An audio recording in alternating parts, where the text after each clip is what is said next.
तिथे ठाणे घोडबंदर रोडवरील करपे कंपाऊंड परिसरात सुरू करण्यात आलेल्या काँक्रिटीकरणाच्या कामामुळे मुंबई अहमदाबाद राष्ट्रीय महामार्गावर शनिवारी मोठी वाहतूक कोंडी झाली होती। पावसामुळे वारंवार पाणी साचत असल्याने हे काम हाती घेण्यात आलं।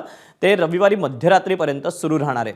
या कामामुळे एका लेनवरून आलटून पालटून वाहतूक सुरू असल्याने गुजरातकडून मुंबईकडे तसंच ठाण्याकडून मुंबईच्या दिशेने वाहनांच्या लांबच लांब रांगा लागल्या। वीकेंडच्या दिवशी कोणतीही प्रभावी वाहतूक नियोजनाची व्यवस्था न करता काम सुरू करण्यात आल्याचा आरोप हा वाहन चालकांनी केला। कामाची पूर्वसूचना न दिल्याने अनेकांचा प्रवास खोळंबला। अनेक रुग्णवाहिका देखील यामध्ये अडकल्या, तर काही ठिकाणी रॉंग साईडने वाहनं घुसल्याने परिस्थिती आणखी बिघडली।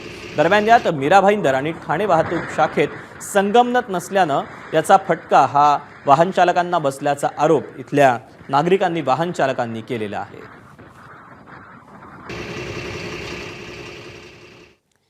दरम्यान एबीपी माझाच्या बातमीनंतर ठाणे घोडबंदर दरम्यान होणारी वाहतूक कोंडी टाळण्यासाठी ठाणे वाहतूक शाखेने वाहतूक बदल करण्याचा निर्णय घेतला।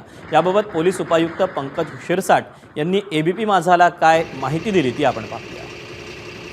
महापालिकेच्या हद्दीत करपे कंपाऊंड या ठिकाणी रस्ता दुरुस्तीचं काम चालू आहे, काँक्रिटीकरणाचं काम चालू आहे। त्यामुळे ट्रॅफिक ही एकाच वाहिनीवर ठाण्याकडनं घोडबंदरकडनं ठाण्याकडे येणाऱ्या वाहिनीवर एकाच वाहिनीवर 15-15 मिनिटाच्या स्लॅबनी चालू आहे। सगळ्या नागरिकांना विनंती करतो, कृपा करून आपण ह्या वाहिनीवर किंवा या रस्त्यावर ठाण्यापासून घोडबंदरकडे किंवा ठाण्यापासून घोडबंदरकडे जाणाऱ्या वाहिनीवर प्रवास करू नये, जेणेकरून वाहतूक कोंडीत आपल्याला त्रास होणार नाही।